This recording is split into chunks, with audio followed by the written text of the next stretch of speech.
yung movement of natural person, na kung saan nga, tinignan natin maigi, ano nga ba magiging epekto itong movement of natural person na ito sa Pilipinas, no? At dun sa mga manggagawang Pilipino. Kaya kasama ang kanlungan sa iba't ibang mga formations, no? Merong coalition against Chipepa, tapos mayroon ding alternative law group, no? Na kung saan pangunahin ay nagkakampanya sila to junk Chipepa. Okay. So, medyo, nasaan na lang ngayon itong Chipepa sa Kongreso? Sa Senado ay naghihiring pa rin sila. Merong ilang mga senador syempre na pabor at meron din namang mga senador na hindi pabor. Sa huli kong narinig, ang sinasabi nila, mas malamang ay hindi pa nakukumbinse, no, ng Department of Trade and Industry ang buong Senate kung ipapasa nga ba ang GPEPA. Ang pinag-uusapan natin dito ay yung epekto lang dun sa ating mga manggagawang Pilipinong pupunta doon, no? Pero mas malaki pa syempre yung issue dito.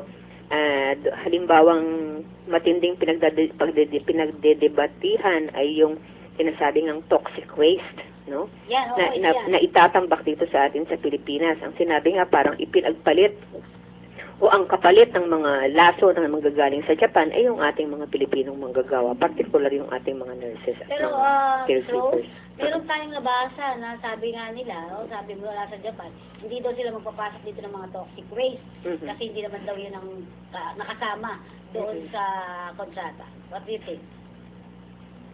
Meron eh. Oo. Meron doon. Oo, meron talagang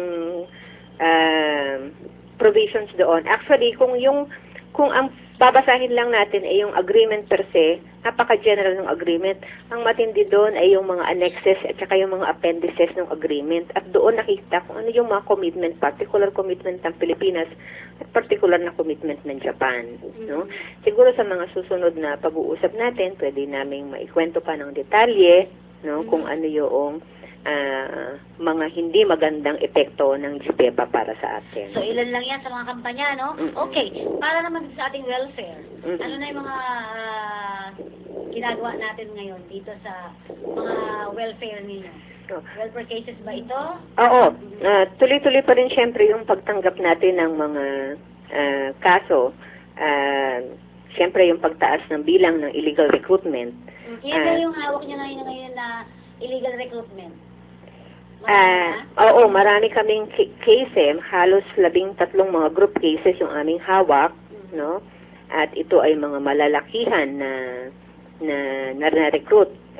Siyempre, ang aming hawak ng mga cases ay mga, mga 8 o 12, pero sinasabi natin na ang nabibiktima nito mga illegal recruitment nito ay daan-daang mga tao, no? At karaniwan ang kanilang pinagre-recruitan or pinapangako ay ang trabaho sa United Kingdom, sa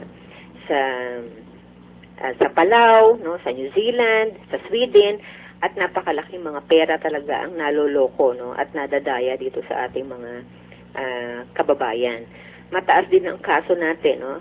Almost 60% ng kaso namin ng mga kababaihan din ay yung mga tinatawag nating non-support, no, or yung mga abandoned families. Alam ko kayo ganyan din, lalo na families. Oo.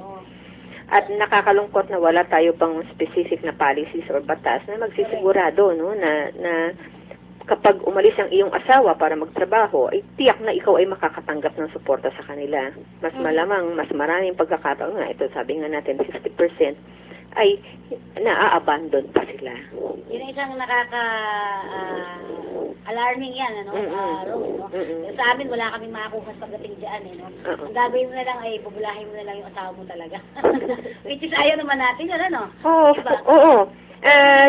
Oo, tayo talagang inilalaban talaga natin yung karapatan, no, ng ating mga kababaihan. Unang-una, syempre, yung pagpapataas ng kamulatan, no, ng ating mga kababaihan na sila ay may karapatan na ipaglaban yung kanilang karapatan bilang babae, bilang asawa, no, at yung karapatan nila bilang pamilya ng isang migrant worker, especially lalo na yung kanila ding mga anak. Kaya to the extent na nagpo-file tayo ng mga kaso ng anti-violence against women, para lang masigurado na makakuha, no, ng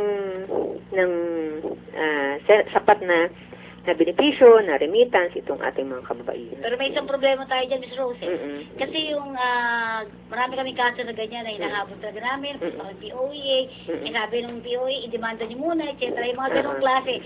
So wala pa talaga tayong nagpuprotekta para sa ating mga pamilya. Wala. Sa totoo lang, wala pa yan. Ang pwede nating gawin, sabi nga ng POEA, hindi mo sabihin sabi ng POEA, alin mo na lang yung asawa mo, sulatan mo, diplomasya mo, etc. etc. So wala talagang ngipin tong POEA para siya singilin, yung isang OFW na nag-abandon. Wala talaga, wala pa siyang ganon. So, may mga dapat tayo sigurong gawin dyan, Miss Rose. Oo, dapat na tayo magawang pag-aaral. Yung ating mga lawyers dito sa Kanlungan ay nagkakaroon ng kani-kanyang mga suggestions na later explore natin yung posibilidad. No, isa actually sa possibility na pinag-aaralan, although hindi natin sinasabi na yun na nga yung gagawin natin, no? Naalala mo ba yung sa mga seafarers natin, meron silang automatic or mandatory remittances, di ba? Sa kanilang mga anak.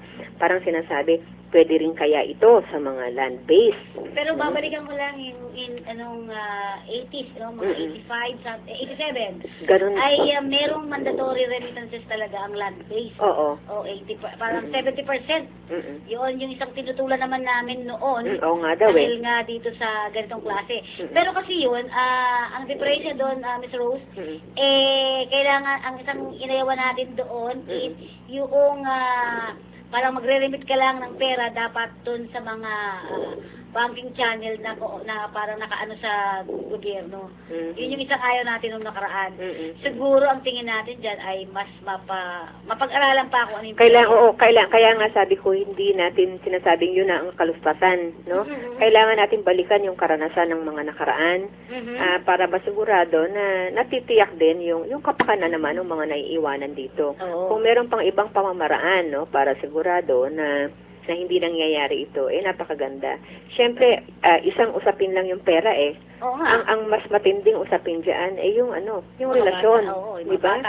Oo, yung emotional at saka yung psychological or social cost, di ba? Yung social cost ng paghihiwalay ng mag-asawa, yung impact nito sa mga bata, no? Yun ang malaking mas mabigat na mas magiging long-term yung mga epekto. Siguro na minsan magkaroon ng consultation with the families na naiwan talaga, at para malaman natin kung ano talaga yung mga gustuhin nila at anong ginagawa ngayon nilang ito. Anong mga suporta ang pwedeng makuha nila from OWA, for example. Kasi sinasabing wala ng pera. Diba? So yun, so sa dami ng inyong mga pinagagawa. Pero yung counseling niyo siguro, ito yung isa napakaganda rin. Itong counseling niyo ay tuloy-tuloy pa rin. Oo, tuloy-tuloy. Anong forma ba itong counseling ninyo? Ang counseling natin ay tinatawag nating feminist counseling, no? Dahil nga ang focus ng ating counseling ay yung pag-empower, no, o pagpapalakas ng kakayanan at kapangyarihan ng mga kababaihan para mabawasan o malaman nila yung kanilang karapatan at maiwasan, malabanan nila yung mga pang-aabusong ginagawa sa kanila, hindi lamang ng kanilang mga employer, no, yung iba't iba pang yung kanilang mga asawa at ng society in general. Kasi kailangan mapalakas natin yung kanilang kakayanan, no? Yung simpleng sila ay nakakapag-abroad at nagtataguyod ng mga kanilang pamilya ay isang achievement ng malaki yon. Pero mas malaki ang magagawa pa nito kung mapapaalam natin sa kanila, no, yung kanilang karapatan, yung kanilang kagalingan bilang isang babae. At siguro sabihin natin, yung mga nabandoy, hindi lang po kayo nag-isa, marami kayo. Diba? Napakarami nila. So yan yung kabuuan ng ating Kanlungan Central Foundation. Pero